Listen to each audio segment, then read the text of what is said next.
Tonight's episode of the Carolina Weather Group is sponsored by HelloFresh. With HelloFresh, you get fresh, pre-portioned ingredients and seasonal recipes delivered right to your doorstep. Count on HelloFresh to make home cooking easy, fun, and affordable. That's why it's America's #1 meal kit. If you are looking for an easy way to eat well and save money this year and cut back on expensive takeout and delivery, then HelloFresh is for you. You'll love how fast, easy, and affordable it is to whip up restaurant-quality meals right in your own kitchen. To try HelloFresh, just click the link below for a special limited-time discount plus free shipping. Try HelloFresh today.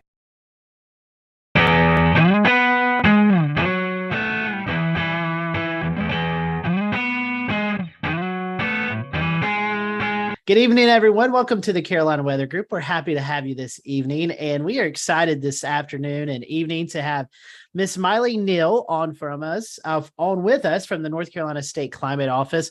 We're going to be talking about heat islands and something we've talked about here recently, talking about the warming climate and how these cities are really not cooling off during the evening times and actually kind of prompting their own kind of weather in the summertime with pop-up storms and things like that. So we'll talk with Myleigh about that. There's some cool things going on in Raleigh that folks are being able to help be citizen scientists and really help document what's going on in Raleigh. So Myleigh, welcome to the show. We appreciate you joining us. Before we kind of dive into the topic tonight, how did you get interested in climatology and weather? What's kind of like your story? I went to undergrad at the University of Oklahoma. I've kind of always been interested in weather. I knew I wanted to do something in weather. I just didn't really know what. Once I got to Oklahoma, I really started developing this passion for climate and urban heat islands, especially. I wrote some papers on urban heat islands in undergrad, and I've always just kind of been interested in that topic. It's a really fascinating topic. And Frank, I know you guys there in Columbia, you experience this in the summertime. Places like Greenville, South Carolina, Charlotte, Raleigh, obviously Winston-Salem, Greensboro, our bigger cities really see these heat islands develop. So before we kind of talk into the project, for those who may not understand or may not know exactly what a heat island is, can you kind of give us some basics about that? Yeah, so heat islands, they're based off of differences in land use between different areas of a city. And one factor of this is albedo. So for those who don't know, albedo is basically a measure of reflectivity of a surface. So darker surfaces have lower reflectivity, lighter surfaces have higher reflectivity. And in heat islands, they're typically in very dense city areas that have lower albedo and lower reflectivity. So the sunlight that comes into those areas, it's getting absorbed more so rather than reflected. So those areas tend to heat up a lot hotter than other areas of the cities. And I had mentioned a little bit earlier, these kind of create their own weather systems. So like in the summertime, for instance, we kind of see these cities stay warmer at night, and they can sometimes we've seen some evidence on radars that kind of storms develop over these more warmer areas. Is that something that you are experienced with there, Myleigh? That's happened. I haven't done a lot of research on it personally, but I know there is some research out there where storms are popping up more so over cities because they're warmer and also downstream of cities. As the heat's kind of flowing downstream, there's been more storms and more rain downstream of urban heat islands. And I think, Frank, something you see a lot there in Columbia in the evening times, you see those storms kind of pop up late into the evening. Yeah, we do. We see the thunderstorms. They sometimes end up popping up right over the city on these hot, muggy summer days that we see. So yeah, that's no surprise. I don't think that it's quite as pronounced here in Columbia as it might be in some other places. It's pretty well documented that Atlanta sees a lot more in the way of thunderstorms over the city and kind of the east side of the city and going off to the east. I think it was Northern Illinois University. Some researchers there wrote a paper on that, but they found that during the summer months, the radar reflectivity has kind of a max just over the east and kind of east-northeast from Atlanta. Because the prevailing winds are out of the west. So or the prevailing steering current. So yeah, that's pretty well documented there, and I kind of anecdotally have noticed that you're seeing those thunderstorms happening more over town here in Columbia than and off to the east than you might to the north and west. Yeah, it's pretty fascinating how that happens. Myleigh, so you guys are doing some cool stuff with the state climate office there. Talk to us about this project that you guys have going on. So it wasn't just us. We were one of the contributors to the project, but I'm going to go ahead and list our other partners. So we had the Durham Museum of Life and Science, Durham County, the City of Raleigh, the North Carolina Museum of Natural Sciences, the Weather Service office in Raleigh, and then a nonprofit called Activate Good here in Raleigh. So all of us were kind of contributors and collaborators. Oh, I can't talk on this project. And tell us about that project. What all happens with that? I mean, I know the folks there in the Raleigh area, they can help participate in this. The biggest part of this project was a couple of years ago, in 2021. And we did a citizen science project for the Raleigh and Durham heat mapping. And this was part of a national project, actually, called Heat Watch. And that's funded by NOAA, the National Oceanic and Atmospheric Administration. And then it's also run by a company called Kappa Strategies. So Heat Watch started in 2017, I believe, and more cities have been participating in this every year. So for Raleigh and Durham, we did in the summer of 2021. And then after we figured out that we got accepted to this project, we started recruiting volunteers. We had way more people sign up than we were even expecting. The project was super, super popular, and it really took off. So we knew we wanted to do like the hottest day that we could for data collection of the urban heat islands. So we worked with the National Weather Service in Raleigh. They were giving us weekly forecasts. And then once we decided on a day that we wanted, we chose July 23rd of 2021. Then we sent out a mass email to all of our volunteers. We told them what day it was going to be, when they could show up. And yeah, that's kind of how it got started. And so what instruments, I'm assuming a thermometer, but how did the folks get these instruments and tools to use to get the information for y'all? So we got some sensors sent to us by Kappa Strategies, which was the organization that ran the campaign. So they were sensors that recorded temperature, humidity, and the GPS location of where the sensor was. And these were able to connect to vehicles. So we put them actually on the passenger side window of people's cars for our volunteers that brought their cars. And then we also had some bicycle volunteers as well. So a few of the sensors could attach to the handlebars of their bicycles. And it looked pretty much like a PVC pipe, basically, to protect the sensor and shield it from the sun. So you could get kind of that airflow going through the PVC pipe and get really good measurements from that. So the results from that, did you find like any particular part of the Raleigh-Durham metro area was maybe warmer than other parts, or? Yes, definitely. The downtown areas really, really stood out in both Raleigh and Durham.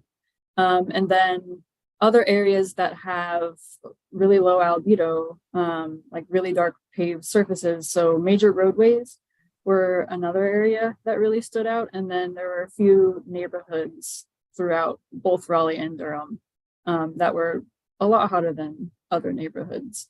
The heat island effect, I don't know if it's been researched very much how it goes on into the night, and I'm curious if you know of anything that's gone on with that, because I just kind of suspect that in addition to the higher albedo during the day, resulting in higher temperatures in some areas, that at night the same land use, because of differences in heat capacity of land surface versus road surface or buildings and so forth, might also be playing a role into keeping things warmer at night. Could you make any comments about that? Yeah, I do know that certain types of land use can hold on to the daytime heat more and last longer into the night. And it tends to be those areas with the lower albedos again, and areas with tall buildings also, like downtown areas. you have those tall buildings, the heat's kind of getting trapped in between those buildings, and it's not really able to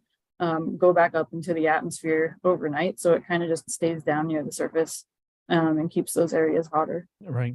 I also wonder, just curious, that's probably a small percentage, but something that I think about sometimes is that down when you have a concentration of people in a city, that literally the amount of electricity they're using, I mean, it all's going to get dissipated as heat. So if you have, literally megawatts of electricity being used for a long period of time, I wonder if that also plays a role in keeping temperatures up at night when you have air conditioner trying to pump the heat outside, and the amount of power it takes to do that. It does. Yeah. Air conditioning is definitely one of the big factors that goes into creating an urban heat island, also called human caused heat emissions is another one. So like a lot of vehicles that drive around in the downtown areas or just highly populated areas, those vehicles are emitting heat. So that's another factor that goes into it too. Myleigh, is this project still on? I know you mentioned 2021. Is this still something that you guys are going to or doing or going to do this upcoming summer or how? So the data collection was just in the summer of 2021. The data is still being used now. So people can get involved in using the data if they want to. So I know that the cities of both Raleigh and Durham are doing a lot with the data currently. And the data is also available publicly. So if anyone wants to go and download it, it's on the State Climate Office website. If you have any kind of GIS experience, you can look at the shapefiles and the rasters, or we have a report that shows the data also that people can look through. What are some of the uses for the data from like Raleigh and Durham? I mean, what are they using that for? Both the cities, they have access to the data, they're using the data. The city of Raleigh is running a project called the Cool Roadways Project, and they're covering roads with a coating of titanium dioxide. And basically what it does is it's a lot lighter in color than the original pavement, and it allows more of the heat from the sun to be reflected instead of absorbed. So it's really cooling down those roadways in those neighborhoods. And I know that it's made a significant impact so far. They did it last year, I believe, as a pilot project, and they're doing it again this year as well in more neighborhoods. And then Durham, the city of Durham has an urban forestry plan to plant trees in areas that need them. And I know that they're using our maps to kind of help them locate where those areas are. Both of the cities, also another thing I just thought of, both of the cities have a few buildings with white roofs or green roofs. And that helps kind of reflect the sunlight back up into the atmosphere and not absorb so much of it also. Well, anything else you guys are working on there or you're working on specifically with the heat islands here in North Carolina or specifically the Raleigh-Durham area? Not anything else that we're working on currently for the cities. I know that there is going to be a project coming up at NC State looking at the heat islands of NC State, but it hasn't started yet, and I don't have a whole lot of information about it yet. Any consideration to maybe trying this out in other metro areas in North Carolina, like Charlotte or Greensboro, Asheville, Wilmington, places like that? Yeah, I know that some of the other cities in North Carolina are very interested in doing it. Asheville's interested in doing it. I think they are actually planning kind of their own project instead of going through the Kappa Heat Watch project. I think they're planning on doing it on their own. So they've actually been talking to me a little bit about getting sensors and how to run their project. The cities of Chapel Hill and Charlotte, I don't think it was the city. I think it was actually UNC. So UNC Chapel Hill and UNC Charlotte have researchers who are doing some urban heat work there on their campuses. And then actually in South Carolina, there are two cities that have done this same project that we've done, which are Charleston and Columbia. So they have results from their own projects also. One of the things that has me curious now is how the titanium dioxide actually affects the traction on the road and longevity of the road and things like that. I'm wondering if it would be interesting if it also had the added benefit of giving you more grip and and maybe helping the road last longer because it has a coating on it. It'd be interesting to find those things out. Yeah. I think it does make it a little bit more durable, but that's just my short-term memory of an article that I read. Well, Myleigh, we appreciate you joining us and talking to us about this. Is there anything else, like as we come into the summer months? I mean, I know heat is a big thing. Maybe any heat safety tips or anything you'd like to share with anyone before we kind of head off? Yeah, definitely pay attention to the weather forecast. Make sure you're not going out and doing a lot of strenuous activity on those super hot days. Heat index is something good to look at. Wet bulb globe temperature is another index to look at if you're concerned about heat stress. So yeah, pay attention to the weather forecast, different heat indexes, and try to stay cool. Thank you so much. Well, Myleigh, is there any one other thing, any others like social media website that folks can monitor this on, or anything you'd like to promote? We do have a website, an Urban Heat Island Project website from my office, and let me pull up. It's climate.ntsu.edu/research/UHI for Urban Heat Island. So that's our website talking about the Urban Heat Island Project. Awesome. Well, thank you so much, Myleigh, for your time. And we appreciate you all watching us here on the Carolina Weather Group. Hopefully you'll take this information, learn about ways that you can help prevent these heat islands, like maybe planting a tree or some things like that, making the atmosphere and the surroundings environment a little bit more green to cut down on this heat. So until next time, we hope you have a great afternoon and evening, and we'll see you back here soon on the Carolina Weather Group.